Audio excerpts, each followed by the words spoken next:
ऐसा कोई कदम, ऐसा कोई डीले कम कर दो, डीले, ऐसा कोई संघर्ष, ऐसा कोई समय नहीं रहता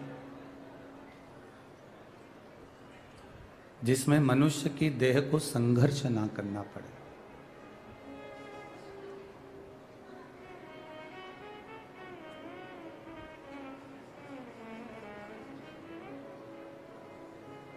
$83,99,999 योनियां काटने के बाद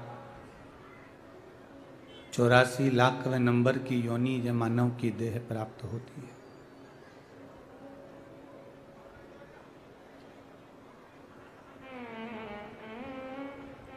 व्यर्थ कार्य के लिए या व्यर्थ विचारों के लिए ये मानव की देह नहीं मिली। व्यर्थ सोच के लिए, व्यर्थ विचारों के लिए ये मानव की देह नहीं।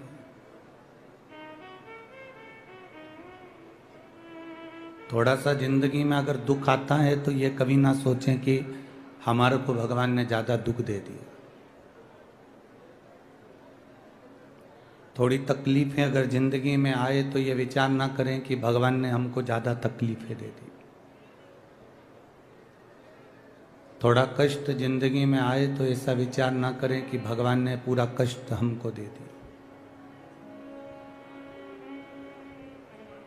कभी घोड़े की रेस देखना, कभी घोड़े की रेस देखिएगा। घोड़े की जो रेस होती है उस पर जो घोड़े पर मालिक बैठा रहता है, घोड़े को नहीं मालूम रहता कि मुझे रेस में लाकर खड़ा करा। ये घोड़े को नहीं मालूम।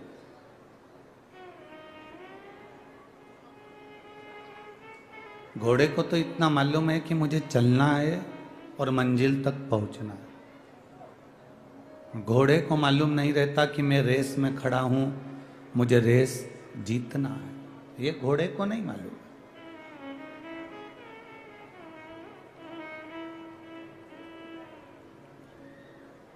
घोड़ा भागता है। क्यों भागता है?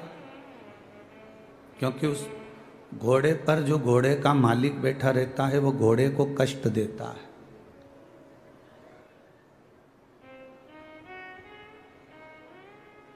घोड़े का जो मालिक है वो घोड़े को थोड़ी त्राड़ देता है।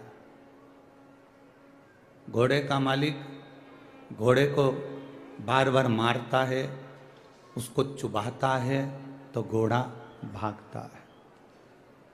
घोड़े को नहीं मालूम कि मुझे रेस में जीतना है, कि मैं रेस में खड़ा हूँ, कि मैं रेस में बैठा हूँ। ये घोड़े को नहीं मालूम। घोड़े को तो मालिक कष्ट दे रहा था, इसलिए घोड़ा भाग रहा था। फिर कष्ट दिया, घोड़ा फिर भागा। बार बार कष्ट दे रहा है मालिक, बार बार कष्ट दे रहा है और घोड़ा भागता जा रहा है। इतना भागता गया घोड़ा उस कष्ट से कि वो कब रेस में जीत गया ये घोड़े को भी नहीं मालूम पड़ा। मालिक ने कष्ट दिया, घोड़ा जीत गया। जब अपनी जिंदगी में अगर थोड़ा सा कष्ट आए तो समझ लेना मेरे मालिक ने तुम्हें रेस में खड़ा करा है जीतने के लिए। उस सरकार ने, मेरे बाबा ने, मेरे भोलेनाथ ने, मेरे त्रिकालदर्शी, मेरे कैलाशी, मेरे अविनाशी ने तुम्हें खड़ा करा है रेस में जीतने के लिए। कष्ट आएगा, तकलीफ आएगी, थोड़ा बहुत कष्ट से काम नहीं चलेगा। घोड़े को बार बार मारा जाता है, बार बार कष्ट दिया जाता है। घोड़े को नहीं मालूम कि मैं रेस में खड़ा हूं। आपको नहीं मालूम कि बाबा ने कष्ट क्यों दिया। आपको नहीं मालूम कि भगवान कष्ट क्यों दे रहा है, तकलीफ क्यों दे रहा है, दुख क्यों दे रहा है। बस इतना जान लो कि बाबा अगर कष्ट दे तो तुम्हारे भीतर ये भाव उत्पन्न होना चाहिए कि मुझे मेरे भोलेनाथ ने रेस में लाकर खड़ा कर दिया और वो जीत दिलाया। ये निश्चित।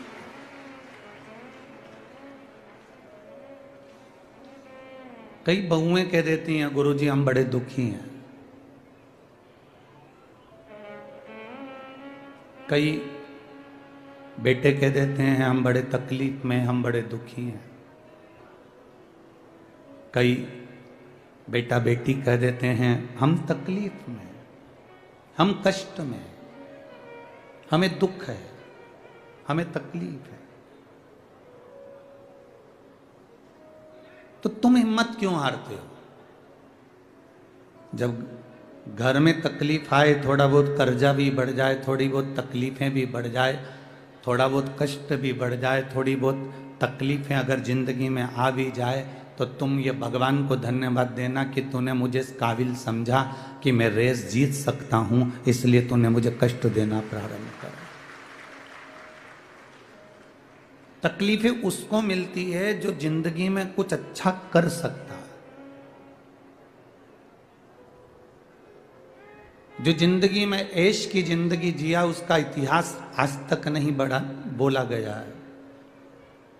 जिसने अपनी जिंदगी में बहुत उन्नति के साथ में अपनी ऐश की जिंदगी जी, डनलप के गद्दे पर सोया, एसी के रूम में सोया, खूब पकवान खाए, बादाम काजू खाया, 4 व्हीलर गाड़ी से घूमा, एंजॉय करा, उसका इतिहास आज तक किसी ने नहीं दोहराया, उसका नाम आज तक किसी ने नहीं लिया। नाम उसी का चला है जिसने कष्ट में जिंदगी जी। राम जी ने 14 वर्ष वन भोगा, इसलिए राम जी का नाम चला। भगवान कृष्ण ने कारागार में जन्म लेकर कष्ट भोगा, इसलिए भगवान कृष्ण का नाम चला। अपने गोकुल से वृंदावन, वृंदावन से फिर द्वारका, फिर मथुरा, ये सब क्रम भगवान को जाना पड़ा।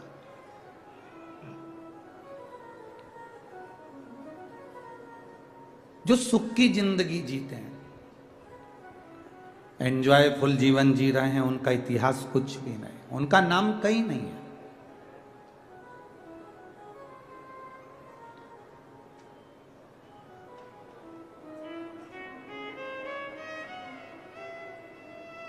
ये कथा स्थल आदरणीय हरिचरण जी तिवारी जी को तो मालूम होगा कि पहले ये कथा का स्थल दूसरा हो गया था, ठीक है। अब आशीष तिवारी जी फोन करे सीहोर की गुरुजी तक सूचना पहुंचाना कि जो कथा स्थल हमने पहले चुना था वो कैंसिल हो गया है, अब दूसरा हम कथा स्थल चुन रहे हैं।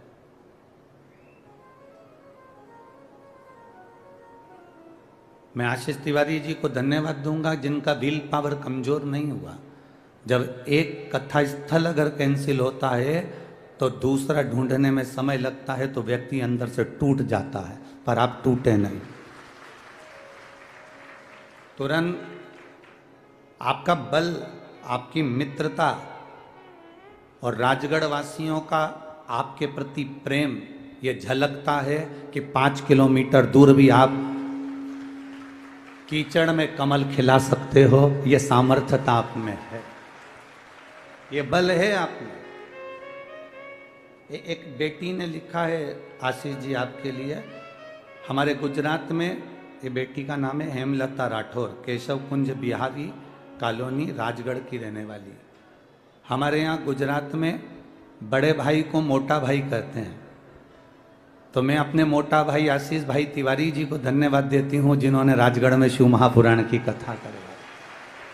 तो ये थोड़ा संघर्ष हो सकता है, थोड़ा संघर्ष है जिंदगी में, ऐसा नहीं। संघर्ष से हम आगे बढ़ेंगे तो हमारा जीवन सार्थक होगा। कल हम जब यहाँ से जा रहे थे तो बस गए और बाबा ने जल वृष्टि चालू करी और ऐसा पानी गिरा, ऐसा पानी गिरा, ऐसा पानी गिरा। हम देख रहे थे सब अपने अपने छांव में दुकान में, कोई डूम में, कोई कहीं छुप रहा था। पर हमने देखा कि राजगढ़ की जो पुलिस प्रशासन थी वो रोड पर गीली होते होते लोगों को संभाल रही थी।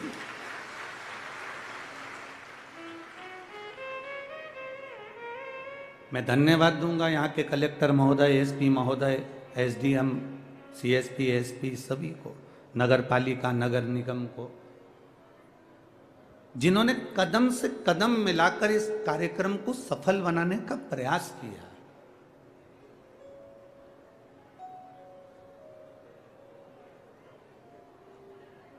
और राजगढ़ के ये निवासी अभी हम आ रहे थे तो एक ट्रैक्टर ट्राली जा रहा था, उस ट्राली पर लिखा हुआ था निशुल्क कथा स्थल तक जाने की व्यवस्था।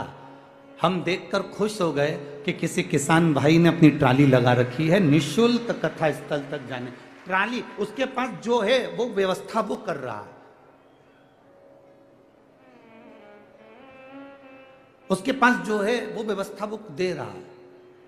मेरा तो युवान बेटों से निवेदन है, तुम दिन भर अपनी अपनी गाड़ी का पेट्रोल फूकते रहते हो, कथा के 1 घंटे पहले अगर मेरे राजगढ़ के बेटे अपनी 2 व्हीलर गाड़ी लेकर चौराहे पर खड़े मिले और बूढ़े लोगों को अंदर तक छोड़ दें तो उससे बढ़कर सुख क्या हो सकता है। आप दिन भर भी तो गाड़ी चलाते हो, मन में ये सोचना कि मैं 100 रुपए का पेट्रोल डलवाऊंगा और जो बुजुर्ग जा रहा होगा उसको कथा स्थल तक पहुंचाऊंगा, और वापिस बुजुर्ग अगर शहर में जा रहा होगा तो उसको अपनी मोटरसाइकिल से वापिस अपने उस चौराहे तक पहुंचा। आप दिन भर भी तो गाड़ी चला रहे हो, आप ज़्यादा सहयोग नहीं कर सकते पर इतना सहयोग जरूर करो। जैसे वो गाँव का किसान आदमी ने अपना ट्रैक्टर ट्राली लगा दिया और उस पर लिख दिया निःशुल्क कथा स्थल तक जाने की व्यवस्था। और ध्यान देना, जो परमात्मा के दरवाजे तक लाकर छोड़ देता है उसको भी भगवान एक उन्नति की सीढ़ी पर ले जाकर छोड़ देता है। वो साधारण नहीं हो सकता। आपका विश्वास, आपकी दृढ़ता, आपका भरोसा सहज ना हो।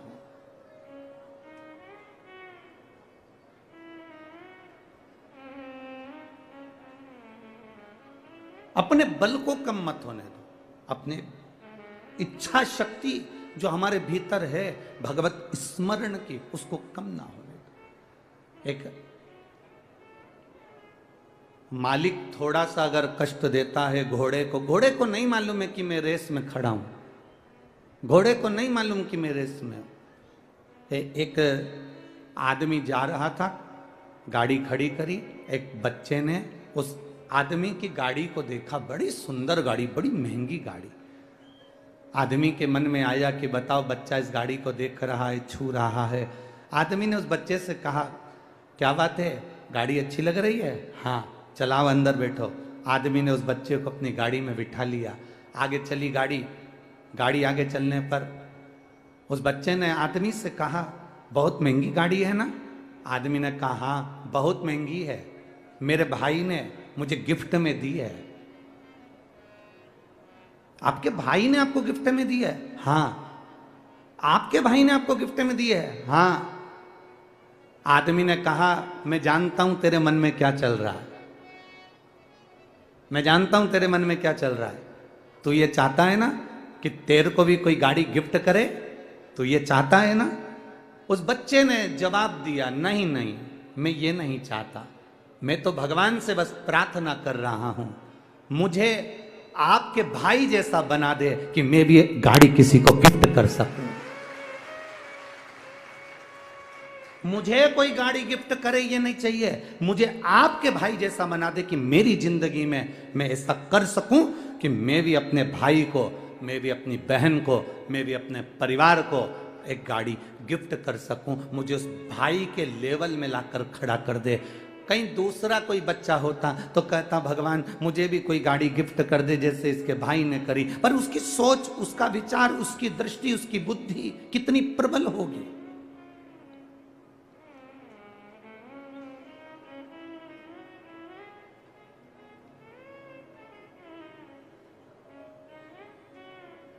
हम सोचते हैं, भगवान से प्रार्थना करते हैं भगवान ऐसा कुछ कर दो कि मैं, हे भगवान मुझे ये दे दो, हे भगवान मुझे दे दो। भगवान से कहना भगवान अगर देना तो तेरा साथ देना, तेरे चरणारविंद की रज देना, तेरे हस्त कमल का आशीर्वाद देना और ऐसा बना देना जिंदगी में कि जब मौका मिले राजगढ़ क्षेत्र में कथा का, तो मैं इन दोनों हाथों से लुटाती जाऊं। ऐसी कृपा मुझ पर कर देना, ऐसी दया मुझ पर कर देना, जो जीवन में आप जैसी कृपा करते आए हो कुबेरेश्वर देव, कुबेरेश्वर महादेव, कुबेर भंडारी, ऐसी कृपा मेरी जिंदगी में करना। ऐसा जीवन संघर्ष है जिंदगी माना, पर संघर्ष में, जिंदगी में संघर्षपूर्ण जीवन में भी एक सुख का अनुभव है। एक दिया आपने लगाया, वो दिया में हवा लगती है तो आप क्या करते हो, उस दिए को, उस पर एक कांच की, जम के बोलो जरा, हंडी रख देते हो। कांच की हंडी काहे के लिए रखी, कि दिया बुझे नहीं। बोलो सही है कि गलत है? दिया बुझे नहीं, इसलिए कांच की हंडी रख देते हो। कोई तुमसे कहे क्या जरूरत है कथा में जाकर बैठने की, कोई तुमसे कहे टीवी पर कथा आ रही है, क्या करोगे वहां इतनी दूर, 5 किलोमीटर 3 किलोमीटर 4 किलोमीटर दूर जाने की, कोई तुमसे कहे क्या जरूरत है शंकर जी के मंदिर जाने की, उसको कह देना दिया बुझे नहीं, इसलिए उसे हंडी में रखा जाता है। और हम भी भोलेनाथ के वो दिए हैं, इस संसार में बुझ ना जाए, इसलिए कथा की हंडी में जाकर बैठ जाते हैं। ये कथा की हंडी है। इस हंडी के अंदर, इस पंडाल में, इस कथा के आनंद में, इस शिव मंदिर के अंदर, शिवालय में, देवालय में हम जाकर जब बैठते हैं तो हम काम, लोभ, वासना, आसक्ति, तृष्णा, इन सब से बच जाते हैं। ये वो हंडी है जिसके अंदर हम बैठे हैं।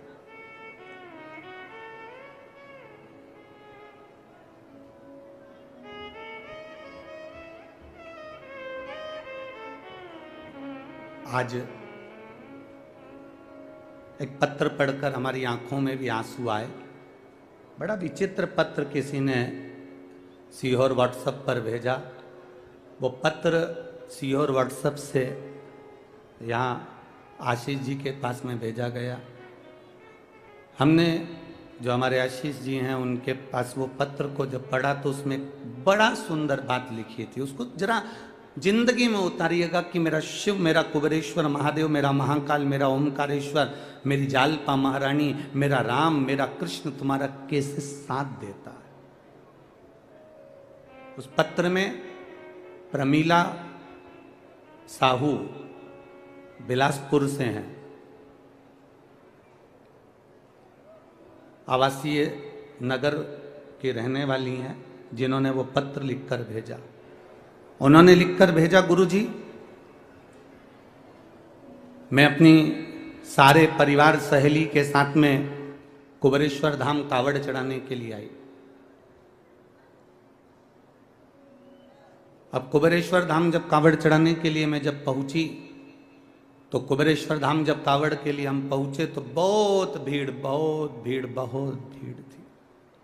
हम भी कावड़ लेकर चले और जाकर जब हमने कुबेरेश्वर धाम पर कार्यकर्ता चारों तरफ लगे थे कंकर शंकर के, उनको हमें जल नहीं चढ़ाते हुए हमने कावड़ उनको दी। उन्होंने दोनों लोटे का जल, दोनों पात्र का जल, दोनों लोटे का जल शिव जी पे चढ़ा दिया और हमारा लोटा हमको खाली कर कर दे दिया। पत्र में लिखा था, मुझे बड़ा गुस्सा आया। प्रमीला साहू बिलासपुर, पत्र में लिखा उन्होंने, हमें बहुत गुस्सा आया, इतना गुस्सा आया कि हमने अपनी सहेली से कहा, मैं 1200 रुपये खर्च कर कर एक तो यहां आई और 1200 रुपये खर्च कर कर पहुंची और इतना धक्का खाया। इतना धक्का खाने के बाद बाबा को जल चढ़ाया और जल चढ़ाने के बाद वो सीहोर वाला महाराज ने कहा था, गुरु जी ने कहा था कि एक लोटे का थोड़ा सा जल अपने घर लेकर जाना और उसको अपने परिंदे के पास, अंडे के पास एक कटोरी में उसको चढ़ाना था, पर मेरा तो पूरा जल वहाँ चढ़ गया। अब मेरे को जल नहीं मिला, मेरा तो 1200 रुपये खर्च हो गए। इतना मेहनत करी, इतनी दूर से आई, इतनी तकलीफ होगी और इतना इतना मेला ठेला में पहुँची, उसके बाद भी मुझे जल नहीं मिला। और वो गुस्सा होकर दोनों लोटे को वहीं पर पटक कर, गुरुजी मैं वहीं पर पटक कर और डंडा भी वहीं पटक कर, और मैं स्टेशन चली गई। स्टेशन गई मेरी सहेलियों के साथ में अपनी गाड़ी में, ट्रेन में, जिसका रिजर्वेशन करा के आई थी, बैठ गई। ट्रेन में जैसे ही चढ़े, चढ़ते से ही एक लड़का त्रिपुंड लगाया हुआ, जिसके हाथ में एक झोला था, वो झोला देकर मेरे को कहता है, बहन जी इसको पकड़ लो, मैं 2 मिनट अपने लड़के को ऊपर चढ़ा लूं, फिर मैं ये झोला ले लेता हूं। वो झोला पकड़ा कर नीचे लड़के को लेने गया और वो आया ही नहीं और ट्रेन चल दी। अब वो झोले की चिंता, पहले से ही तो हम इतने परेशान, ऊपर से वो झोला दे गया। अब गुरुजी क्या कहें, हमने अपनी सहेलियों से कहा फालतू का 1200 रुपये लग गया, और एक तो परेशान अलग हो गए, और पानी भी नहीं मिला, जो चढ़ा हुआ कटोरी में चढ़ाना था, उसी और वाला महाराज बोला था। अब वो झोला पकड़ा कर, वो झोला लेकर गुरुजी हम बिलासपुर आ गए, और बिलासपुर में हमारे बच्चे लोग झोले को कहा, माँ ये किसका लिया है? तो मैंने कहा देख ले, उसका एड्रेस या कोई आईडी प्रूफ होगा तो भेज देंगे। जब झोले को खोला तो गुरुजी उसमें जय महाकाल लिखा हुआ एक लाल कपड़ा था, उसमें 1200 रुपये बंधे हुए थे, एक लोटे में पानी रखा हुआ था, एक लोटे में पानी रखा हुआ था, और लोटे के पास में पुष्टे पर, एक कागज पर, पुष्टे पर एक लाइन लिखी हुई थी, तू अपने पिता से रूठ कर क्यों जा रही है, वापिस जल्दी आना। बस वो लोटा और वो 1200 रुपये प्राप्त। गुरुजी किसको मालूम कि मैं मेरे बाबा से रूठ कर जा रही थी, और मेरे बाबा ने जल भी दिया, और वो 1200 रुपये में बार बार बखानी थी, इसलिए 1200 रुपये मेरे बाबा ने वापस भेज दिए। मैं उस पत्र में लिखा, मैं इस 1200 रुपये का करूं क्या? तो प्रमीला दीदी, मेरा निवेदन है उस 1200 को तुम्हारे पास रखो, मेरे बाबा के धाम कुबेर भंडारी के दरवाजे पर आते हो ना, ये विचार कर कर आना कि हम हमारे पिता के घर जा रहे हैं, और पिता कभी खाली नहीं छोड़ता। बाप पिता कभी खाली नहीं छोड़ता। एक पत्र आया है, जिस बहन के घर में 23 साल तक औलाद नहीं हुई, सारे डॉक्टरों को दिखाने के बाद, सबसे निवेदन करने के बाद, सबसे प्रार्थना करने के बाद हार गई, तब उसके मोहल्ले के लोग भी उसको ताना देने लगे। वो अपने परिवार से, अपने पति से केवल इतना बोली कि मुझे कुबेरेश्वर धाम तक ले चलो, मेरा विश्वास करता है एक बार अगर कुबेरेश्वर जाऊंगी तो मेरी झोली भरा जाएगी। पति ने कहा इतने बड़े बड़े डॉक्टर हो गए, सबकी गोदी भरवा ली, ना जाने कहाँ कहाँ गोदी भरवा की आई, नारियल का ढेर लगा घर के अंदर, और तू कह रही है कुबेरेश्वर चलो। चलो तुम चलो तो सही एक बार। पति को लेकर कुबेरेश्वर धाम गई, और बाबा से प्रार्थना कर कर जब वापिस आई, पशुपतिनाथ का व्रत किया, और वहां से एक कंकर शंकर को लेकर आ गई, और बाबा से कहा जिस दिन औलाद होगी तेरी कथा में पहुंचूंगी और तेरे दरवाजे पर आऊंगी। 23 साल के बाद मुझे जुड़वा बच्चे भगवान ने प्रदान कर दिए। मैं बाबा को यहां प्रणाम करने के लिए, ये पत्र में उसने लिखा। कविता रवि साहू, खिलचीपुर, राजगढ़ से आई, कहीं बैठी हैं? कविता रवि साहू, खिलचीपुर, राजगढ़।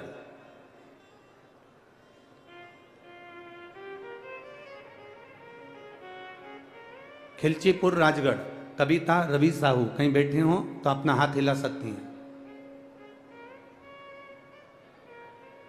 कविता रवि साहू, खिलचीपुर, राजगढ़ से आई हैं। गुरुदेव,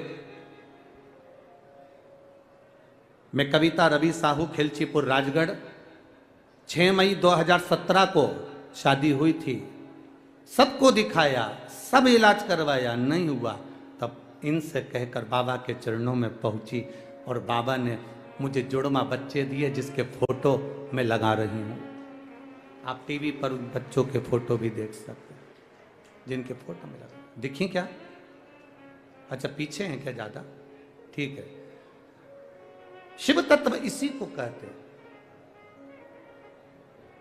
इसको थोड़ा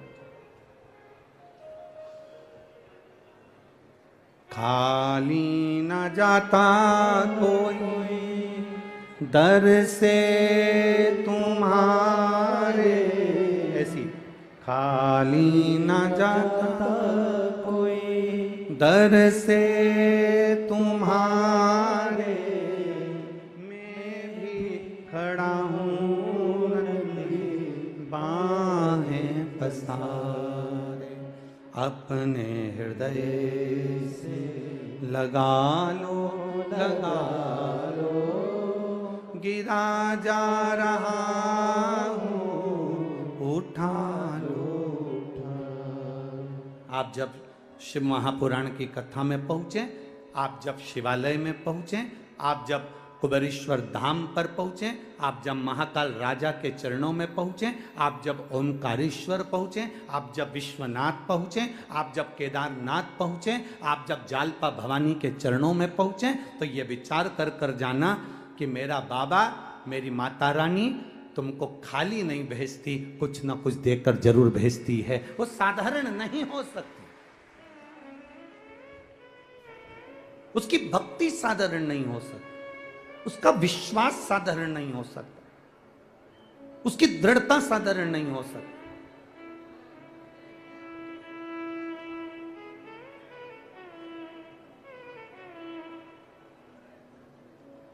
उसके झोले में जल भी है, 1200 रुपए भी हैं। वो कौन देने वाला, कौन लिख कर देने वाला? हम हमारे बाबा से रूठ जरूर जाते हैं।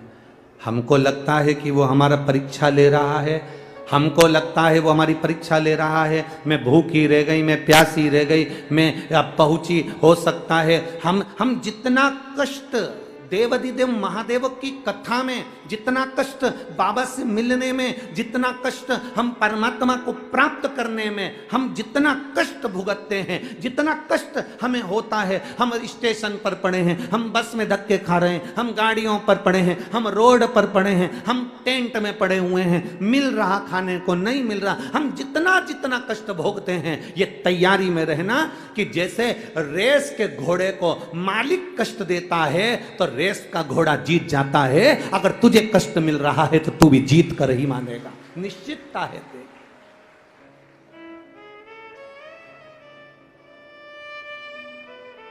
अगर मिल गया थोड़ा कष्ट, मिल गया थोड़ा कष्ट, अगर मिल भी रहा है तो यह अनुभव करें कि कुछ ना कुछ अच्छा करने वाला है। दुनिया के लोग रंग बदलते हैं, दुनिया के लोग रंग बदलते हैं, और मेरा कुबेरेश्वर महादेव वक्त बदलता है। साधारण नहीं है शिव। लोग रंग बदलते हैं, मेरा बैद्यनाथ, मेरा महाकाल राजा, मेरा विश्वनाथ, मेरा कुबेरेश्वर बाबा, कुबेर भंडारी कब वक्त बदल दे इसका कोई भरोसा नहीं, इसका कोई भरोसा। शंभु शरणे मांगू घड़ी रे घड़ी, दुख काटो दया करी ने दर्शन। ये शिव तत्व की प्राप्ति अपने भीतर करिए। हमें कष्ट से डरना नहीं, हमें कष्ट से लड़ना है। मरना किसी चीज का हल नहीं है। कोई ने अपशब्द कह दिया, आपने सोचा मेरी जिंदगी बेकार हो गई, मैं मर जाऊं तो अच्छा। कर्जा हो गया, तुमने सोचा मेरा जीवन बेकार हो गया, मर जाऊं तो अच्छा। फसल अच्छी नहीं आई, कर्जा बढ़ गया, मैं मर जाऊं तो अच्छा। कष्ट आया तो तुमने मरने का विचार करा, मरने का प्लान करा। कष्ट आए, तकलीफ आए, दुख आए, कुछ कष्ट जीवन में आए, मरने का प्लान मत करना, शिव नाम जपने का प्लान करना, तो वो नैया पार कर सकता है। शंकर को जपिए, शंकर को भजिए। तुम राम नाम, कृष्ण नाम, शिव नाम जो तुम जप सकते हो, जो तुम्हारे भीतर उमंग उत्पन्न करा कर दे, जो तुम्हारे भीतर से निकलता रहे। आप में कई माताएं ऐसी बैठी हुई हैं, आप में कई लोग ऐसे बैठे हुए हैं जो सुबह से उठते हैं तो मुंह पर श्री शिवाय नमस्तुभ्यम आ जाता है। काम करते करते उसके मुख से निकलता रहता है श्री शिवाय नमस्तुभ्यम, श्री शिवाय नमस्तुभ्यम।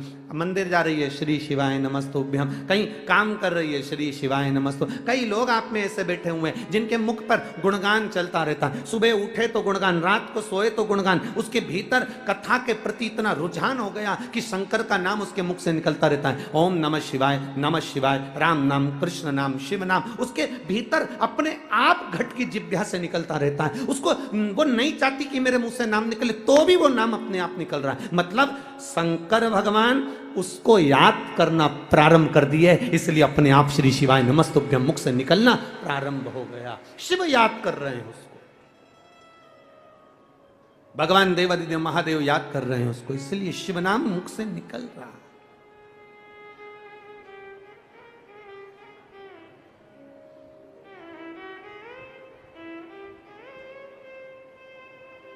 वो कहे ना, जो शिव नाम होठों पे अरे चढ़ गया रे, तो समझो ये जीवन सवर गया रे, तो समझो ये जीवन सवर गया रे। मन को बना ले शिव का शिवालय, मन को बना ले तू शिव का शिवालय।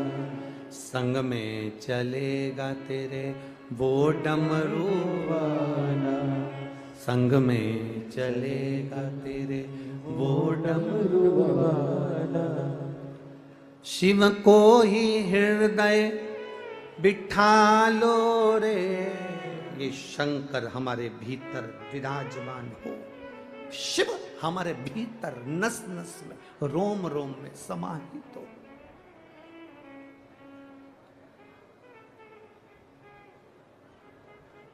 और जब शिव रूपी रतन हमारे भीतर आ जाएगा, जब हमारे भीतर शिव रूपी रतन आ गया, जब हमारे भीतर राम रूपी रतन आ गया, जब हमारे भीतर कृष्ण रूपी रतन आ गया, जब हमारे भीतर भगवत भजन रूपी रतन आ गया, तो समझ लें कि अपने जीवन की सार्थकता निश्चित है।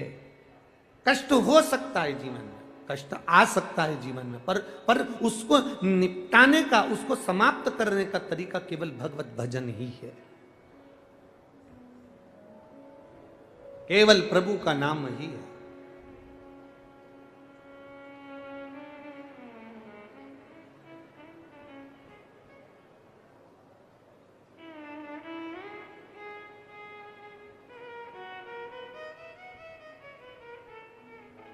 महाराज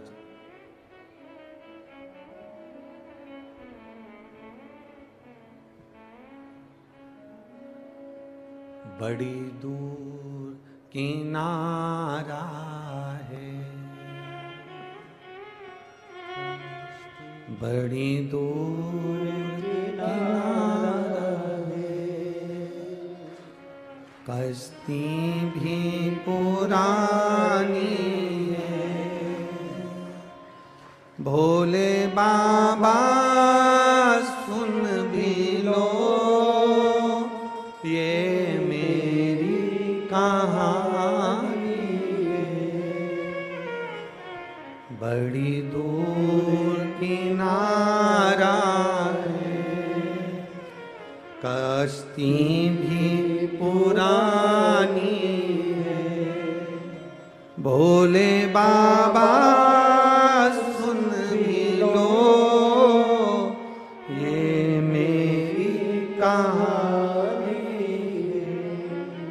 मानव का जो शरीर है कब डूब जाए, कब समाप्त हो जाए, किसको मालूम। वो कब आवाज लगा देगा, हमें जाना पड़ सकता है। कब पुकार लेगा, हमें जाना पड़ सकता है।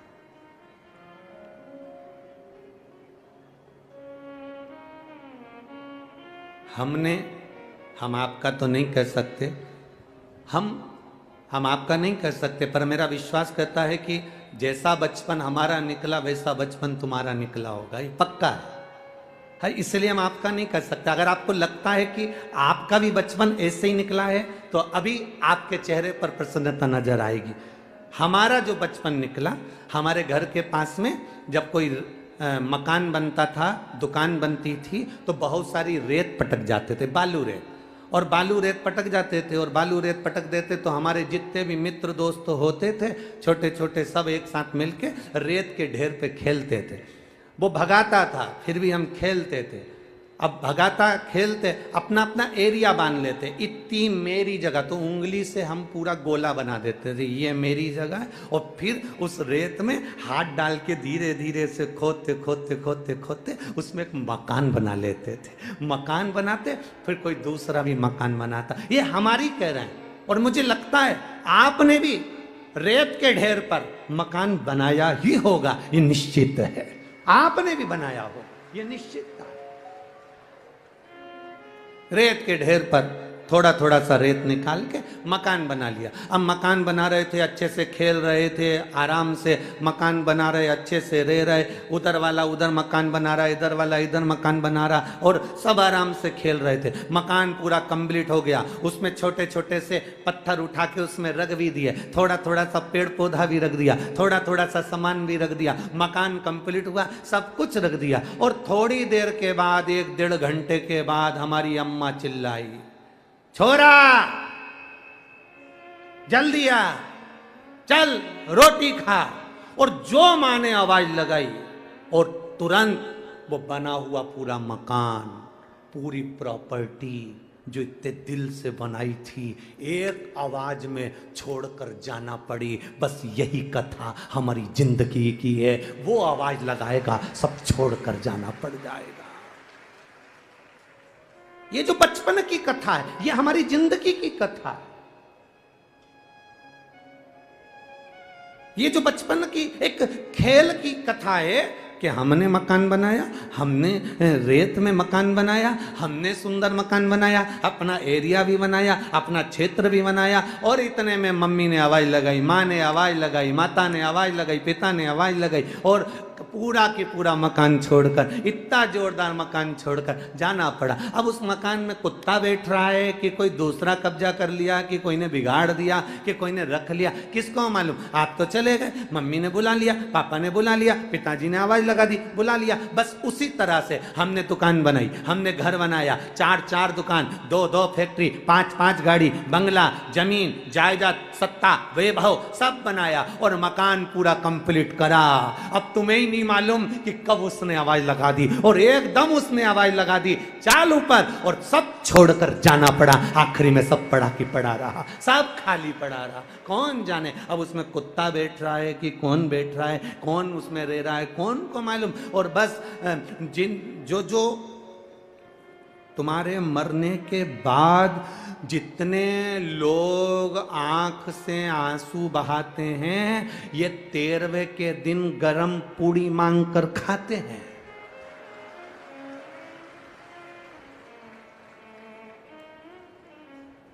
इनको दुख नहीं है, बस केवल 2 दिन का दुख। जिस दिन लेकर गए राम नाम, अरे जम के तो बोलो, राम नाम सत्य है, बोलते रहना चाहिए, अच्छी बात है, कोई दिक्कत नहीं। राम का नाम सत्य बोलने में कुछ नहीं जाता। और अपन अभी अच्छे हैं इसलिए बोल लो, नहीं तो बाद में अपन को बोलने का भी मौका नहीं मिलेगा, दूसरे बोलेंगे, अपन तो पड़े रहेंगे।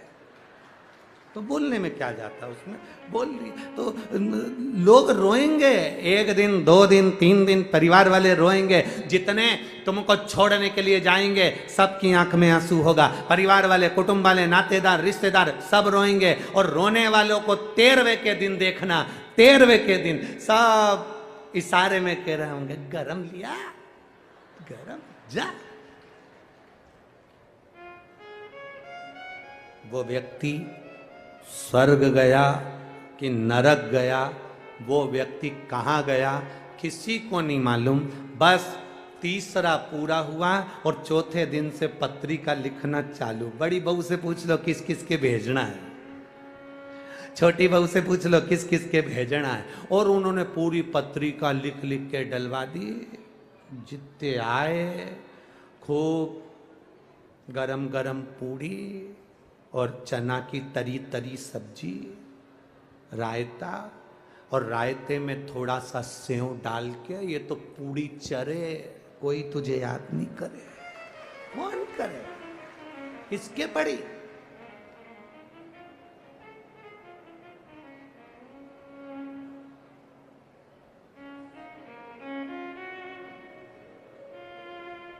कौन साथ देगा? किसको पड़ी है महाराज?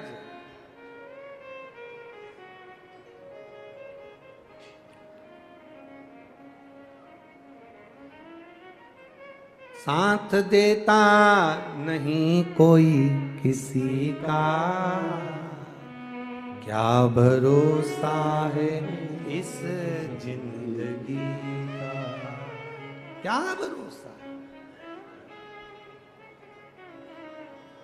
अरे देख लिया संसार हमने, देख लिया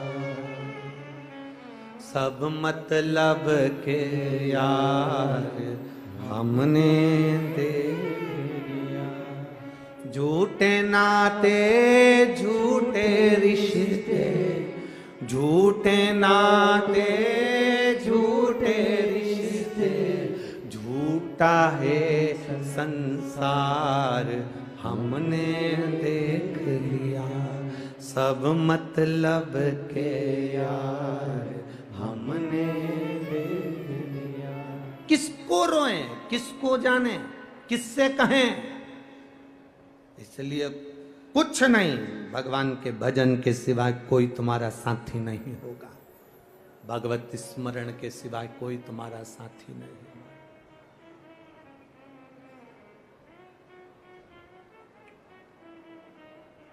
इसीलिए बार बार कहते हैं तुमसे, शिव के सिवा कहीं दिल ना लगा,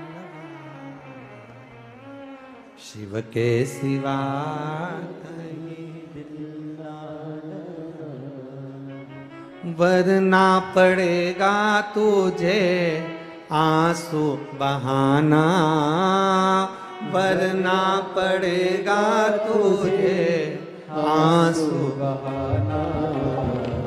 शिव के सिवा कहीं दिल ना लगाना, शिव के सिवा कहीं दिल ना लगाना, शिव के सिवा कहीं दिल ना लगाना, शिव के सिवा कहीं दिल ना लगाना, वरना पड़ेगा तुझे आंसू बहाना, वरना पड़ेगा तुझे आंसू बहाना।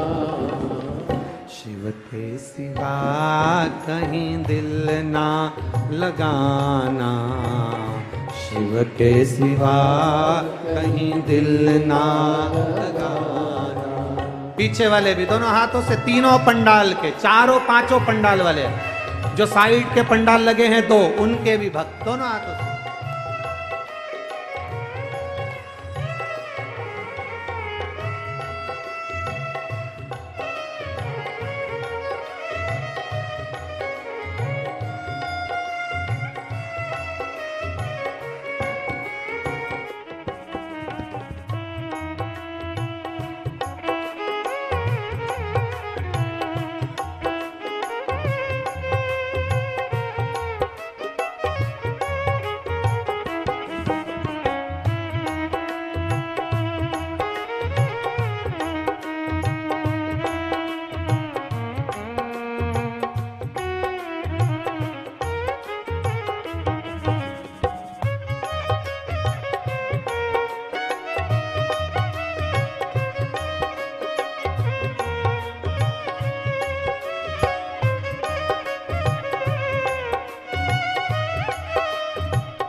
शिव का गुण गान किया है, जो शिव का गुण गान किया है, सच्चा जीवन वो ही जिया है, सच्चा जीवन वो ही जिया है।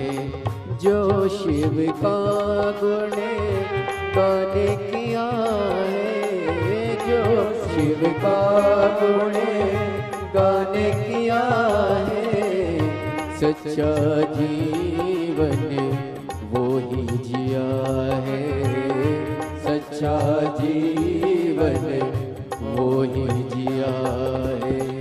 सुमिरन के बल से तुझे, सुमिरन के बल से तुझे मुक्ति है पाना।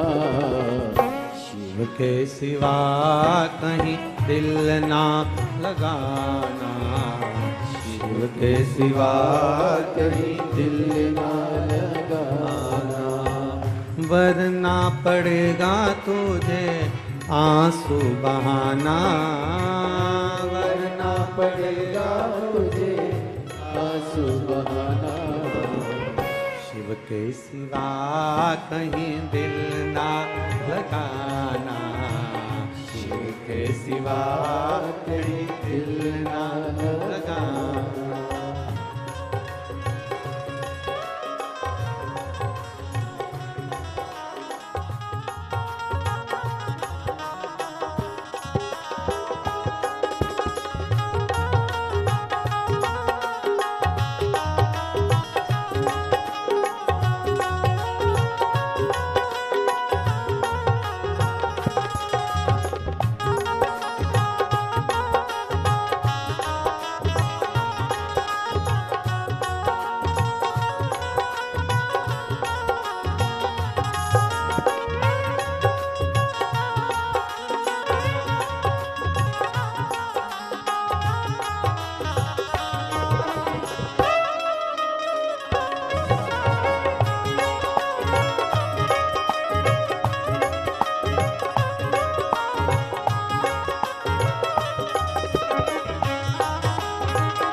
भोले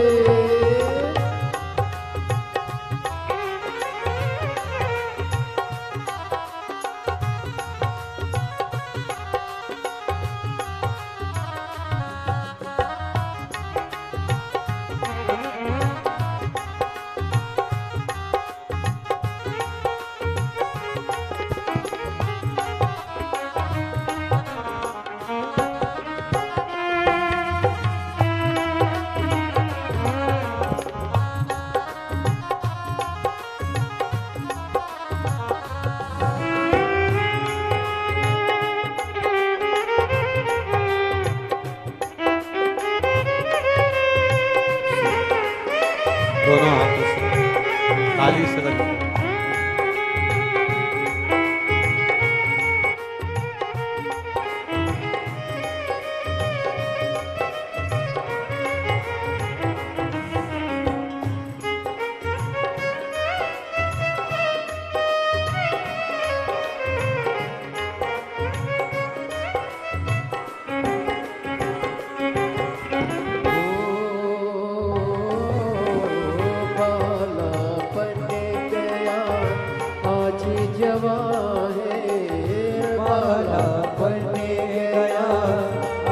जवा है बीत गया अब समय कहाँ है, बीत गया अब समय कहाँ है।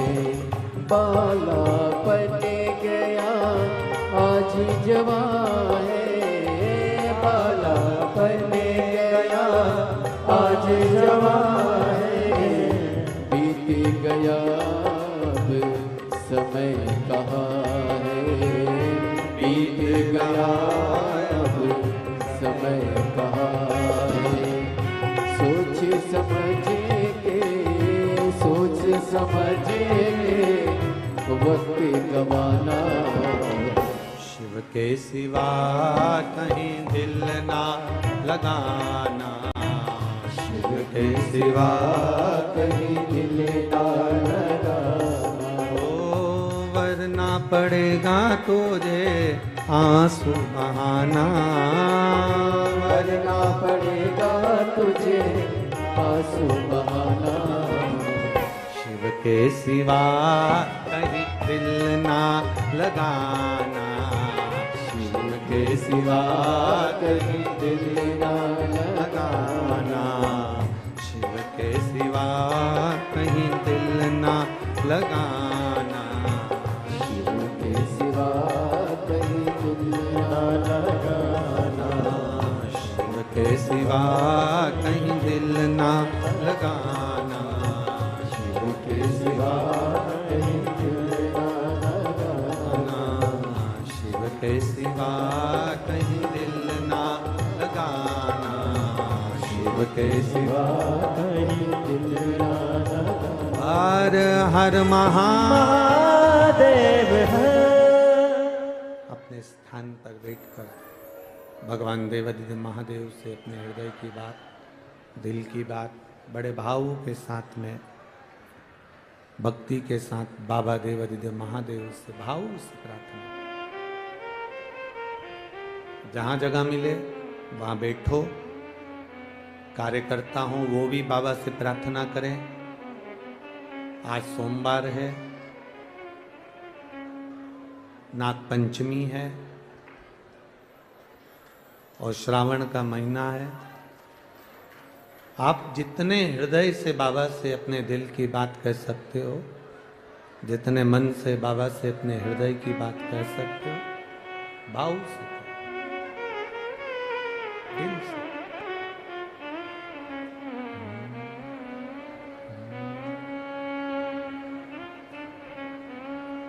श्री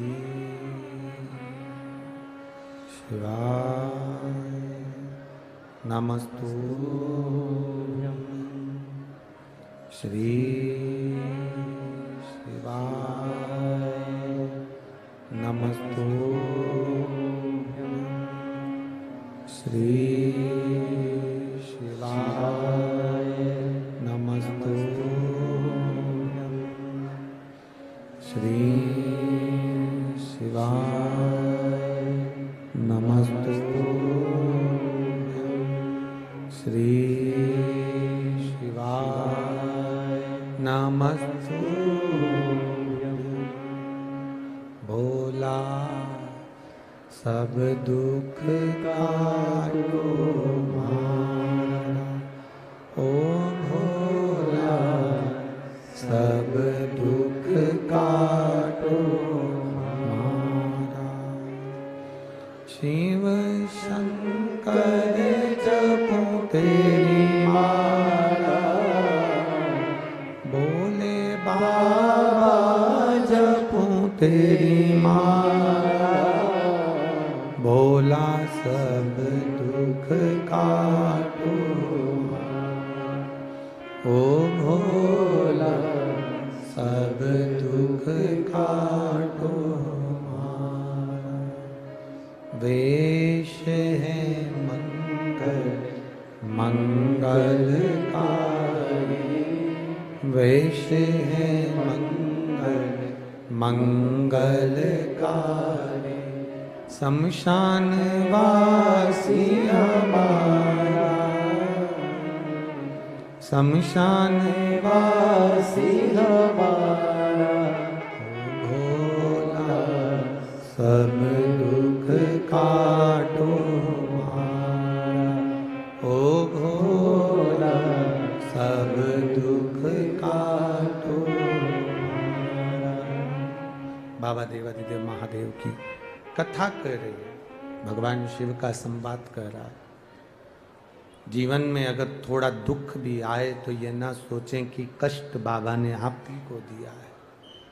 कुछ संवारने के लिए, कुछ अच्छा बनने के लिए, कुछ अच्छा करने के लिए मेरे बाबा देवादिदेव महादेव की कृपा हो, करुणा हो। एक बड़ा सुंदर संवाद आता है। एक मत्स्य पुराण में, विष्णु धर्मोत्तर पुराण में, नवदुर्गा उपनिषद में, इन तीनों में एक बड़ा सुंदर संवाद माता पार्वती जी की एक सहेली का, एक सखी का आता है। मां जगतजननी जगदम्बा माता पार्वती जी की एक सहेली थी जिसका नाम था मालिनी। क्या नाम है उसका? जम के बोलो जरा। मालिनी। यह मां पार्वती जी की सहेली है, सखी है। और बड़ी विचित्र सखी है। जैसे गणेश जी के शरीर पर हाथी का मुख लगा है, उसी तरह ये मालिनी के शरीर पर भी हाथी का मुख लगा है।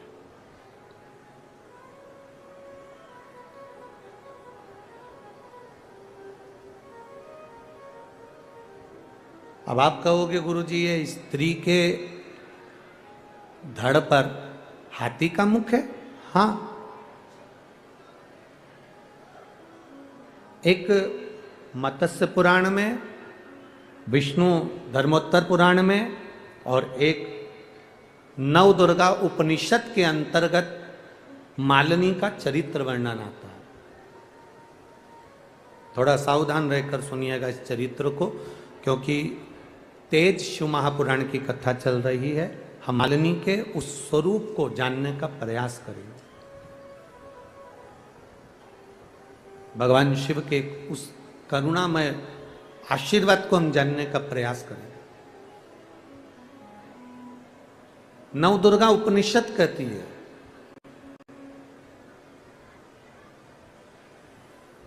विष्णु धर्मोत्तर पुराण कह रही है, मत्स्य पुराण कह रही है, एक मालन, पूर्व में जो केवल मालन थी, फूल चुनकर लाना, टोकनी में भरना और बाजार में बेचना।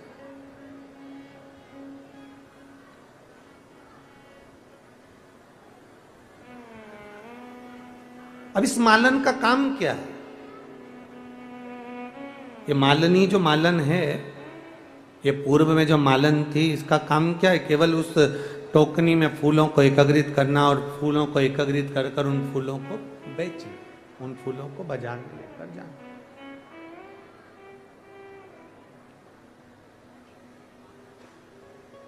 अब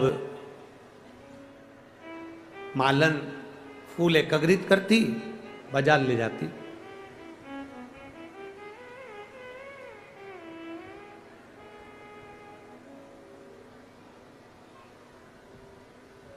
इसका एक नियम था।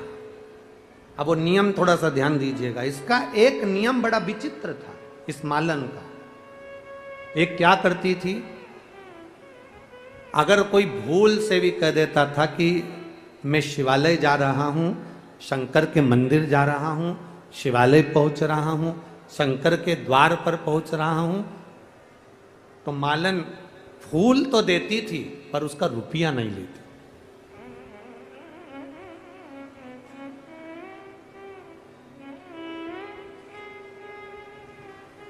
उसका रुपया नहीं लेती मालन। अगर किसी ने भूलवश भी कह दिया ना कि मेरे को, मैं जा रहा हूं और मैं शिवालय जा रहा हूं, शंकर के मंदिर जा रहा हूं, शंकर के मंदिर में मुझे फूल चाहिए मालन जी, आप फूल दे दीजिए। अब माली से मालन से फूल मंगा, तो उसने, मालन का नियम था कि वो अगर कोई भूलवश भी कह दे कि कोई शिवालय जा रहा है, कोई शंकर के मंदिर जा रहा है, कोई शंकर के द्वार पर जा रहा है, शंकर की चौखट पर जा रहा है, तो मालन उससे धन नहीं लेती थी, उससे पैसा नहीं लेती थी। जाओ साहब, ये फूल ले जाओ, देवादिदेव महादेव को चढ़ा दो। ये पुष्प ले जाइए और बाबा को चढ़ा दे।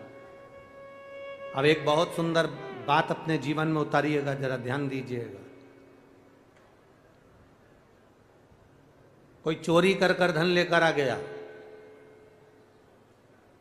कोई किसी को लूट कर धन लेकर आ गया, कोई किसी को दबाव देकर धन लेकर आ गया, कोई किसी को बेवकूफ बनाकर धन लेकर आ गया, कोई किसी को कष्ट देकर धन लेकर आ गया।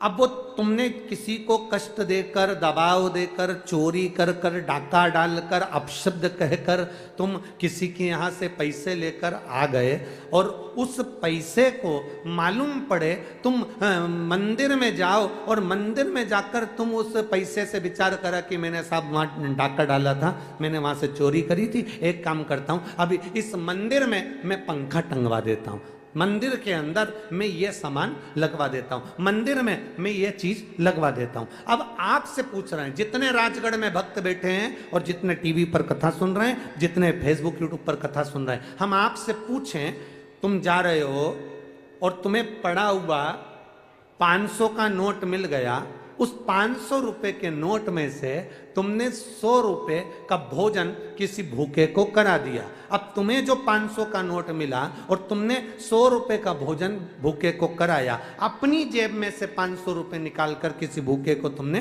100 रुपए का भोजन कराया। अब तुमने जो भोजन कराया भूखे को, वो पुण्य किसके खाते में जाएगा?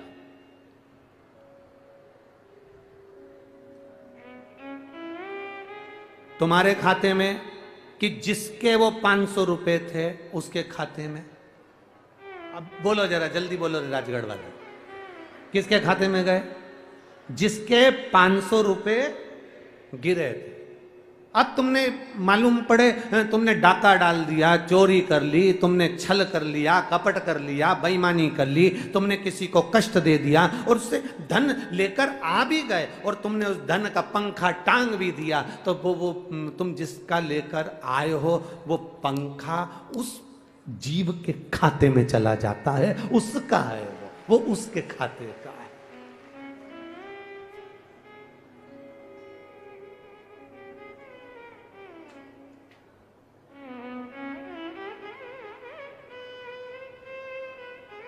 और सरल भाषा में समझ लो, राजगढ़ की जीजियों बहुत अच्छे से समझना, बहुत अच्छे से।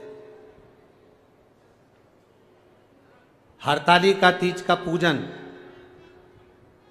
यहाँ करते हैं लोग, कौन कौन करता है जरा हाथ उठाओ, सब करते हैं? हाँ ठीक है, रखो रखो रखो, ठीक है। हरतालिका तीज का पूजन जिसके यहाँ तुम करने के लिए गए हो, ठीक है, अब तुम्हें चाहिए क्या? हरतालिका तीज का पूजन तुम जिसके यहाँ करने के लिए गए हो उसके यहाँ तुम्हें कहना चाहिए, जी जी हम आपके यहाँ पूजन करने आ रहे हैं, हम आपके यहाँ आ रहे हैं, रात भर कीर्तन भी करेंगे, तुम्हारे यहाँ की चाय भी पिएंगे, पर निवेदन इतना है कि चाय जो बनेगी वो जितनी भी बहन होनियाँ पूजन करने आई है सबकी तरफ से 5-5 रुपए मिलाएं, चाहे 2-2 रुपए मिलाएं, चाहे 1-1 रुपए मिलाएं, पर चाय सबकी तरफ से बनना चाहिए। उसका कारण ये है कि मालूम पड़े व्रत करा तुमने और पिला दी पड़ोसन ने चाय, अब व्रत खाते में पहुंच गए। अब इतनी सारी माताएं बैठी है, ये हर बार कहती है हम तो हरतालिका तीज का व्रत करते हैं, भगवान तो भी हमारी नहीं सुन रहा, हम तो हरतालिका तीज का व्रत करते हैं तो भी भगवान हमारी नहीं सुन रहा। जरूर तूने जहां व्रत करा था, जहां पूजन करी थी, उसके घर की चाय पी थी, पक्का है, निश्चित है। तूने पूजन करी, जैसे तू पूजा की थाली अपनी लेकर गई है, ले जाते हो अपनी थाली? बोलो जम के बोलो जरा, ले जाते हो? जैसे पूजन की थाली अपनी लेकर गए हो, फल अपना लेकर गए हो, पानी का लोटा अपना लेकर गए हो, उसी तरह वो जीजी से कह दो, जीजी हम आपके यहाँ पूजन करेंगे, आराधना करेंगे, रात भर कीर्तन करेंगे, रात भर सत्संग करेंगे, रात भर आराधना करेंगे, पर तुमने जो हमको चाय पिलाई है, अर्थात जितनी बहनें आएंगी वो 2-2 रुपए मिलाकर सबके लिए चाय बनेगी, तो पुण्य सबके खाते में चले जाएगा, एक के खाते में नहीं जाएगा। ये पुण्य की प्रबलता है, ये भजन की प्रबलता है।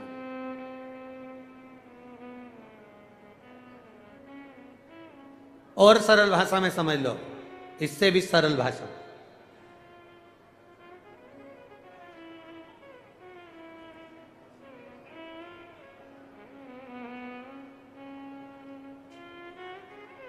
एक फूल वाले को बड़ा सुंदर एक कमल का पुष्प मिल गया। हो सकता है ऐसा कोई सुंदर सा फूल कमल का हाथ में आ गया, सुंदर सा। अब फूल वाले को एक फूल आया, नगर में संत आए, साधु आए, गुरु आए। माली ने विचार करा कि फूल में संत के पास जा रहा हूं तो फूल लेकर जाऊंगा संत के पास। अब माली फूल को लेकर जाने लगा तो राजा ने उसकी टोकनी में बड़ा सुंदर पुष्प देखा, तो पुष्प देखकर राजा ने कहा ये फूल हमको दे दो, 8000 सोने की मुद्रा हम आपको देते हैं, ये फूल हमें दे दो। माली ने कहा महाराज आप ये फूल लेकर कहाँ जाओगे? तो कहा संत आए हैं, उन संत को ये पुष्प देना। माली ने कहा महाराज फूल अगर आप देंगे तो मैंने भी तो संत को देने के लिए फूल रखा है, मैंने भी तो संत को देने के लिए फूल रखा, मैं नहीं दे सकता। 8000 सोने की मुद्रा छोड़ दी उस फूल के लिए। नगर का मंत्री आ गया, उसने कहा फूल हमें दो, हम 16,000 स्वर्ण मुद्रा तुमको देते हैं। फूल नहीं दिया।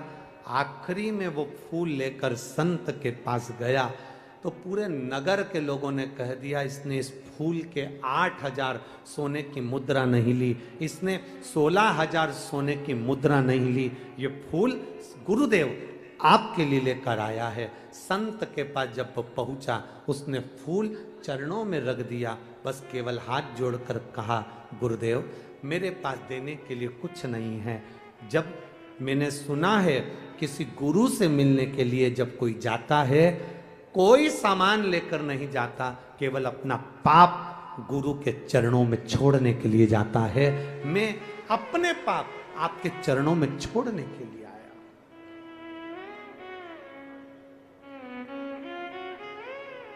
मैं अपना पाप एक गुरु के चरणों में छोड़ने के लिए। गुरु की आंख से आंसू बह गए, गुरु के नेत्रों से जल बह गए। आज कोई मिला जिसने सत्य कहा है।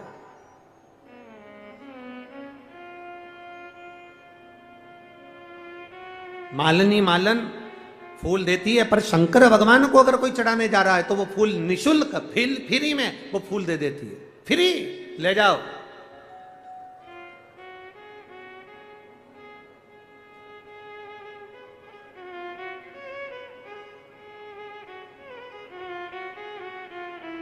हमारे पुष्टि मार्ग में यहां ठाकुर जी की हवेली है राजगढ़ में। हमारे पुष्टि मार्ग में एक वर्णन आता है, सारे मंदिरों में जाना, उस मंदिरों में फ्री में आपको प्रसाद मिल जाएगा। हनुमान जी के मंदिर जाएंगे फ्री में प्रसाद मिल जाएगा, राम जी के मंदिर जाएंगे फ्री में प्रसाद मिल जाएगा, दूसरे मंदिर जाएंगे फ्री में प्रसाद मिल जाएगा। केवल पुष्टि मार्गी हवेली जी, ठाकुर जी की हवेली जी एक ऐसी होती है जहां पर आप 50 रुपए जमा करो तो आपको मोहन थाल मिल जाएगा, आप 25 रुपए जमा करो आपको ठोर मिल जाएगा, आप 10 रुपए जमा करो आपको पान का बीड़ा मिल जाएगा। बोलो सही है कि गलत है? जम के तो बोलो जरा, सही है ना? केवल ठाकुर जी की हवेली पुष्टि मार्ग में श्रीमद् वल्लभाचार्य जी ने यह नियम लगाया कि हवेली जी में अगर कोई प्रसाद ले रहा है तो फ्री नहीं, उससे भी एक शुल्क लिया जाए। उसका कारण क्या हुआ, उसका कारण क्यों है? उसका केवल एक कारण है कि फ्री में अगर प्रसाद मिलता है तो उसको लोग ले जाकर अलमारी पे रख देते हैं, फ्रिज पे रख देते हैं, बाद में वो अलमारी में पड़ा रहता है और 15 दिन बाद वो काम वाली बाई को दे दिया जाता है। काम वाली बाई उसको उठाकर गाय को खिला देती है। पर जब कोई व्यक्ति पैसे देकर कुछ खरीदता है तो उसकी कीमत जानता है, इसलिए उसको प्रेम से ग्रहण भी करता। निःशुल्क नहीं दिया। हमारे पुष्टि मार्ग की हवेली में आपको 50 रुपए का ठोर मिल सकता है, 10 रुपए का एक मोहन थाल। उसका एक नियम बनाया, उसका कारण यह है प्रसाद का सम्मान हो। दूसरा नियम बनाया कि जिस प्रसाद को हम ग्रहण कर रहे हैं, किसी ने आटा दिया, किसी ने चावल दिया, किसी ने शक्कर दी, किसी ने कुछ दिया, किसी ने कुछ दिया, आप किसी का दिया हुआ खाएंगे तो वो पचाएंगे कैसे? इसलिए जो प्रसाद आप ग्रहण कर रहे हैं उसका कुछ शुल्क हवेली जी में जमा कर कर आप जब लेते हैं तो वो प्रसाद भी आपको अपना लगता है और अपना कल्याण कर कर चलता है, वो निःशुल्कता नहीं है। पर ऐसे भी लोग बैठे हैं और ऐसे भी लोग होंगे, ऐसे बहुत सारे लोग संसार में, राजगढ़ में है कि नहीं पता नहीं हमको, ऐसे बहुत सारे लोग बैठे हैं, एक पीपा तेल देते हैं और 25 डब्बे भर के नुक्ति भंडारे की ले जाते हैं।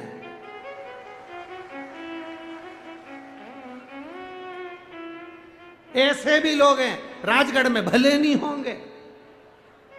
पीछे से आवाज आ रही है, पीछे से आवाज आ रही है, हम नहीं कह रहे।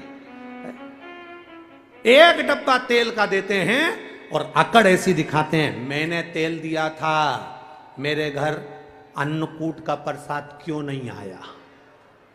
मैंने तेल दिया था तो माता जी का भंडारा हुआ तो मेरे घर प्रसाद क्यों नहीं आया? जब तेल मैंने दिया, डब्बा मैंने दिया, आटा मैंने दिया, सब्जी मैंने दी, 2 किलो आलू देकर 500 किलो का माल लेकर घर चले जाते हैं लोग, इसमें के होते हैं। शिव पुराण कहती है, कितना सुंदर संवाद शिव पुराण ने कहा। शिव पुराण कहती है सबसे ज्यादा नरक में, या यहाँ शास्त्र कह रहा है सबसे ज्यादा नरक में कौन पड़ता है? तो कहा जो प्रसाद बांटता है वो नरक में पड़ता है।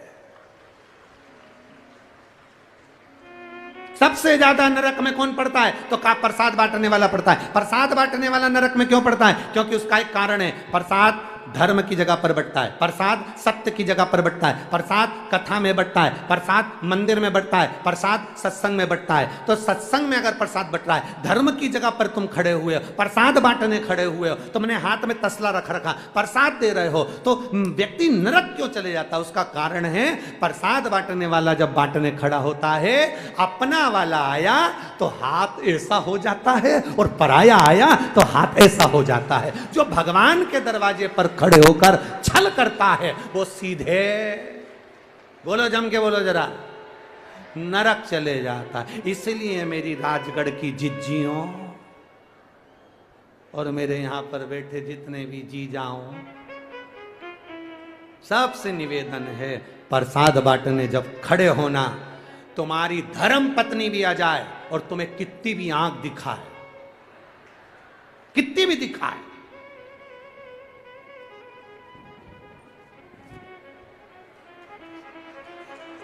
वो दिखा, वो कितनी भी आंख दिखाए तो भी तुम प्रसाद बांटते समय कह देना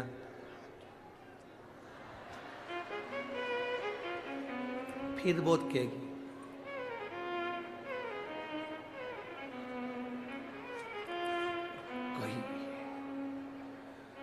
उससे कह देना बच जाएगा तो बाद में घर ले आऊंगा, पर एक जाजम पर भेद मत करना, कोई छोटा नहीं कोई बड़ा नहीं, शंकर के सब भक्त एक जैसे हैं, शिव के सब भक्त एक, शंकर के सब उपासक एक जैसे।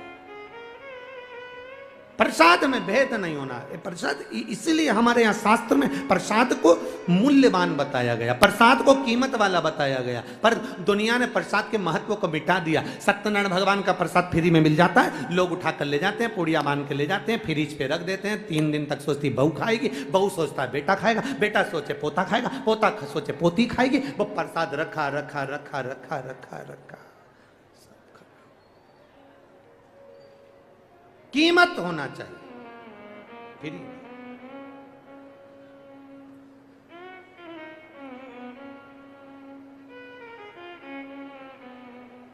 और देखिए मेरे बाबा ने, मेरे भोलेनाथ ने जितने संसार में लोगों को पैदा करा, ये सब फ्री नहीं, ये सब कीमत वाले हैं, और इनकी कीमत ये जान जाएंगे जिस दिन आनंद कर जाएंगे महाराज। ये सब कीमत वाले। संसार में जन्म लेने वाला ब्राह्मण हो, क्षत्रिय हो, वैश्य हो, शूद्र हो, चारों वर्ण को एक जगह बैठना चाहिए, एक जाजम पर बैठना चाहिए, एक स्थान पर बैठना चाहिए। कोई छोटा नहीं, कोई बड़ा नहीं, सबकी समता होना चाहिए, सबकी समता।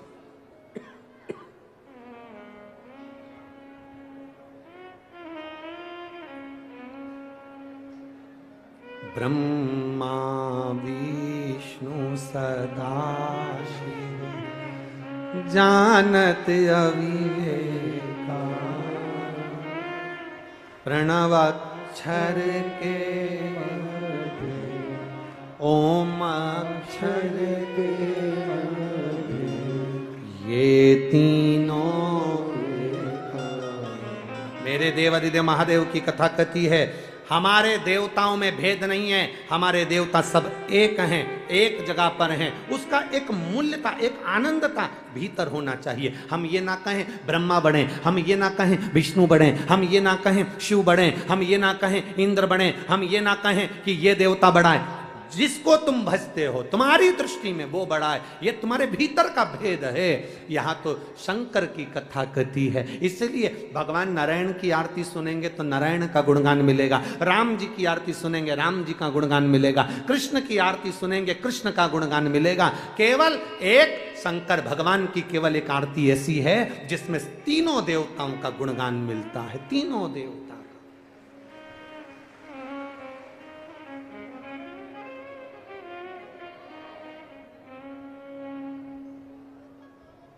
अच्छे माला बन मुंड माला, तीन ब्रह्मा विष्णु सदा, तीन, तीनों को एक करा, तीनों को एक, तीनों को एक।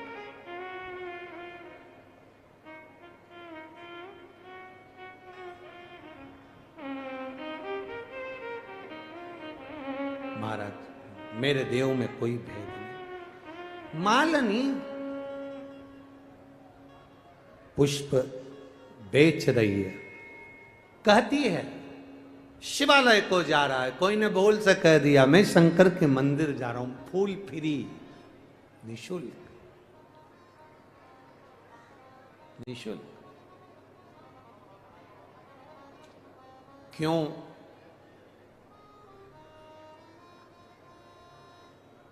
पुराने जमाने में पुराने जो लोग होते थे,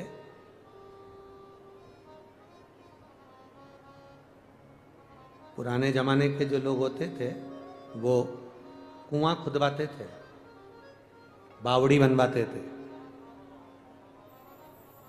पुराने जमाने के जितने लोग होते थे वो कुआं बावड़ी बनवाते थे। उसका कारण ऐसा था कि जितने लोग भी कुआं बावड़ी के पास जल पीने आएंगे, उस कुएं का पानी जब पिएंगे तो उसका पुण्य मेरे खाते में आएगा और मेरा जीवन संवर जाएगा, उसका पुण्य।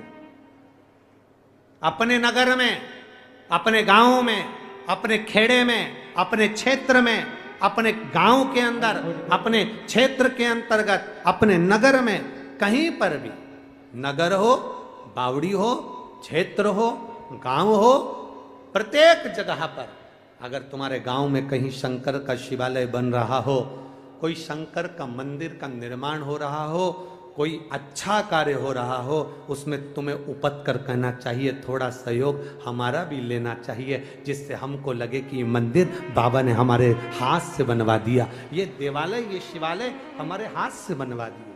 ये पुण्यता है हमारी, ये आनंदता है हमारी। मालिनी पुष्प देती, शिवालय तक जाता। एक दिन मालिनी के परिवार वालों ने पूछ लिया मालिनी से, मालिनी के परिवार वालों ने पूछा मालिनी से, मालिनी इतनी मेहनत करती है, फूल लेकर आती है और तेरा पुष्प तू सब जगह बेचती है, पर वो फूल जो शिवालय जाने वाला कोई जीव है उसको तो निशुल्क दे देती है। इसका कोई फल तुझे मिलने वाला है? मालिनी ने कहा, मैंने अपने गुरु